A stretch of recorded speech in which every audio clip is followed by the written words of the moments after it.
That's Mike. News at 9. Iran बनाम Israel America टकराव का आज 48वां दिन है। अब कूटनीतिक गतिविधियां तेज हुई हैं, लेकिन स्टेट ऑफ हॉर्मुज अभी भी तनाव का केंद्र बना हुआ है। पाकिस्तान के आर्मी चीफ की अगुवाई में उच्च स्तरीय प्रतिनिधिमंडल तेहरान पहुंच चुका है और अमेरिका ईरान के बीच दूसरे दौर की बातचीत की तैयारी कर रहा है। व्हाइट हाउस ने इन वार्ताओं पर सकारात्मक उम्मीद जताई है। राष्ट्रपति डोनाल्ड ट्रंप ने ट्रुथ सोशल पर लिखा है कि युद्ध जल्द खत्म होने वाला है। इजराइल लेबनान के नेता भी आज बात करेंगे, लेकिन लेबनान की तरफ से अभी कोई पुष्टि नहीं हुई है। चीन के विदेश मंत्री वांग यी ने ईरानी समकक्ष अब्बास अरागची से फोन पर बात करते हुए हॉर्मुज स्टेट में ईरान की संप्रभुता का सम्मान करते हुए सामान्य नौवहन बहाल करने का आग्रह किया और कहा कि इससे सबका फायदा है। चीन ने संघर्ष विराम और बातचीत का समर्थन किया है। इधर ईरान का सख्त रुख जारी है। Supreme leader Sayyid Ali Hosseini Khamenei के सलाहकार मोहसिन रेज़ई ने कहा है कि हॉर्मुज छोड़ने से पहले अपने अधिकार पूरी तरह सुरक्षित किए जाएंगे। अगर अमेरिका नौसेना ब्लॉकेड जारी रखेगी तो ईरान फारस की खाड़ी, ओमान सागर और लाल सागर में व्यापार रोक सकता है। युद्ध के मोर्चों पर लेबनान पर इजरायली हमलों में 4 रेस्क्यू वर्कर्स मारे गए, जबकि ईरान ने इजरायल से जुड़े 4 जासूसों को गिरफ्तार किया। हॉर्मुज स्ट्रेट अभी बंद जैसी स्थिति में है, जिससे दुनिया भर में तेल और जेट फ्यूल की कीमतें बढ़ गई हैं और वैश्विक अर्थव्यवस्था पर दबाव पड़ रहा है। नेपाल सरकार ने आम लोगों को बड़ी राहत देते हुए आज से ड्राइविंग लाइसेंस जारी करने की नई व्यवस्था लागू कर दी है। अब ट्रायल पास करने और फीस जमा करने के 24 घंटों के अंदर लाइसेंस प्रिंट होकर तैयार हो जाएगा। परिवहन विभाग के निदेशक केशव खातीवाड़ ने काठमांडू में बताया कि हर दिन शाम 6 बजे तक सभी 42 कार्यालयों का डेटा वर्चुअल प्राइवेट नेटवर्क से सिक्योरिटी प्रिंटिंग सेंटर भेजा जाएगा, जहां रात में प्रिंटिंग होकर अगले दिन लाइसेंस वापस आ जाएंगे। यह व्यवस्था नई लाइसेंस और रिन्यूअल दोनों पर लागू होगी।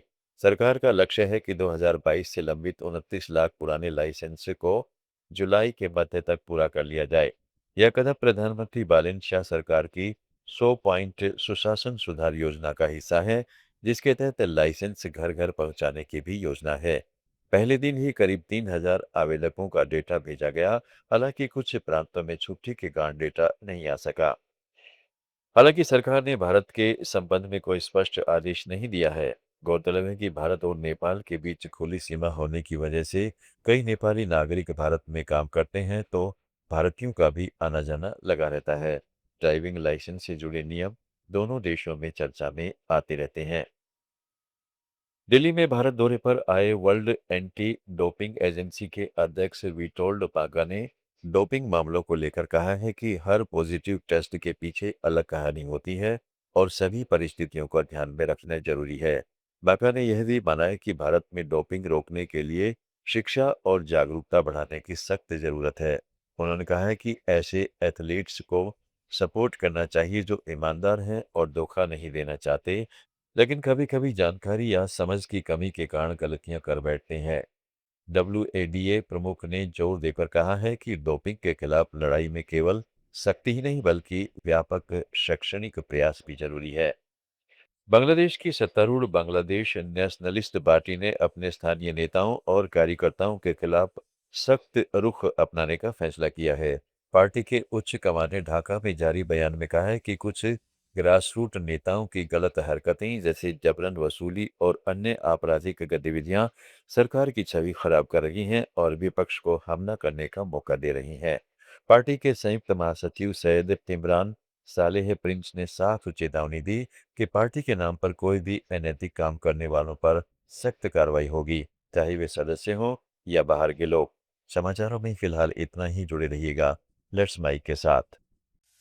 आप सुन रहे थे let's mike more than radio. Follow कीजिए हमें हमारे सोशल मीडिया प्लेटफॉर्म्स पर। It's time for news. It's time for more than radio. Presenting the first radio news app, Let's Mike. Let's Mike, a news-based app on your phone where you get to watch and listen news, talk shows, interviews, radio show podcasts. On Let's Mike, you get all relevant information of TV